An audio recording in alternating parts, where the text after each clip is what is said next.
Since today's gospel is about responsible stewardship, and stewardship includes the stewardship of time, I thought maybe for today, I should focus my reflection on our responsorial psalm. It comes from Psalm number 90, one of my favorite psalms. This psalm is a reminder about the shortness of life. It is actually an invitation to relish the very limited time that we will spend in this world. Addressing God, the psalmist says, "You turn human beings back to dust.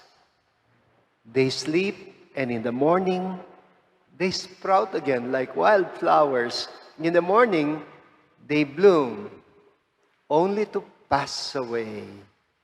By evening, they are already withered and gone." Maikli lang ang buhay. I think I have mentioned to you already that in our old Catholic cemetery in Betis, in Pampanga, right at the entrance gate, there is an arch that bears an inscription in Kapampangan. It says, "Ako ngeni, bukas, ikayu." In Tagalog, "Ako ngayon, bukas, kayo." In English, "My turn now, tomorrow, yours." Wow! At each time we bury the dead in our cemetery, we are reminded that our own days in this world are numbered. Psalm 90 does in fact have a calculation of the maximum length of a lifetime. It says, "Our years end like a sigh." 70 is the number of our years, or 80 if we are strong. 70 or 80 lang. This is the pre-modern science. Siguro wala pang inaabot na 100 noon. Most of these are toil and sorrow. They pass quickly and we're gone. You know, the psalm comes in two parts, and each part ends with a petition prayer. And the first one says, "Teach us to number our days aright, so that we may gain wisdom of heart."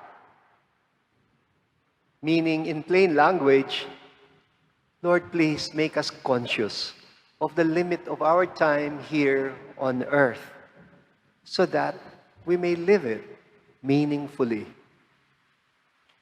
There is one article that is very much related to this psalm, Psalm 90, which was published as a JSTOR article recently, entitled "How Carpe Diem Got Lost in Translation." The author is a Chinese-American named Dr. Chi Liu. He begins by saying that carpe diem, a very famous Latin expression, is one of the most misunderstood Latin expressions, he says. The misunderstanding, according to him, was caused to some extent by that famous movie of Robin Williams, Dead Poets Society. I'm sure many of you have watched it. It became very famous in the late 1980s, Dead Poets Society. He says it was because of that movie that we have now gotten used to translating carpe diem into English as seize the day, capture the day. We have taken it to mean more or less the same thing as striking while the iron is hot, or taking the bull by its horn. Well, this author says anyone who really knows Latin should also know that that is not what the word carpe in Latin means. The word carpere in Latin does not have the aggressive sense of to seize or to capture. Ang mas magandang translation daw, according to him, in English would be to pluck or to collect, as in to gather flowers or to gather ripening fruits. Actually, the metaphor has to do with enjoying the moment or relishing or making the most of it.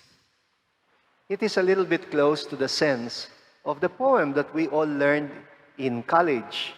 The poem by Robert Herrick, "Gather ye rosebuds while ye may." Dr. Chi Liu is telling us basically that carpe diem, as seize the day, is a case of a mistranslated and therefore misunderstood metaphor. Unlike the aggressive idea of capturing the moment, the metaphor of gathering flowers for a timely enjoyment, he says, is far gentler, a more sensual image. Why must we gather ripe fruits?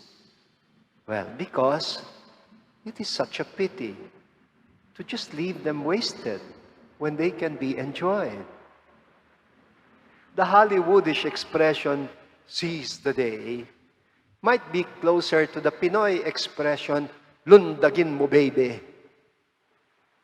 It's like catching a mudfish, parang nanghuhuli ng dalag in a fish pond before it slips away.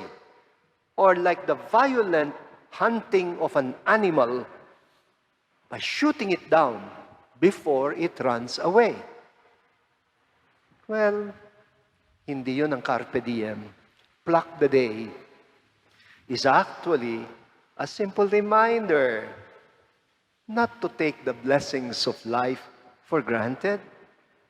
Otherwise, instead of enjoying life, you might become so stressed out competing in a rat race precisely because you might be trying too hard to seize the day, which is the opposite of carpe diem. Dr. Chi Liu says, the modern sense of people trying hard to take what they can get in the pursuit of happiness is a product of consumeristic culture that is so obsessed with instant gratification. Like, alam natin, yung rubber shoe company's slogan, just do it. Just do it. Meaning, go for it whenever you feel like it. You really believe that? Well, the author says, it might make better sense. Yung magpasyal, to meander down nature's garden, to stop a while and to smell the roses, even if you might not have time to gather the rosebuds while you may. I think he is just trying to suggest that being aware of the shortness of life should actually motivate us to try to live every moment with quality, with meaning. Perhaps because he knows that this is easier said than done, the psalmist ends with a prayer, another prayer. And he says to God, fill us at daybreak with your kindness, that we may shout with joy and gladness all our days. And may the gracious care of the Lord be ours. And the last line he repeats twice, prosper the work of our hands for us. Prosper the work of our hands for us.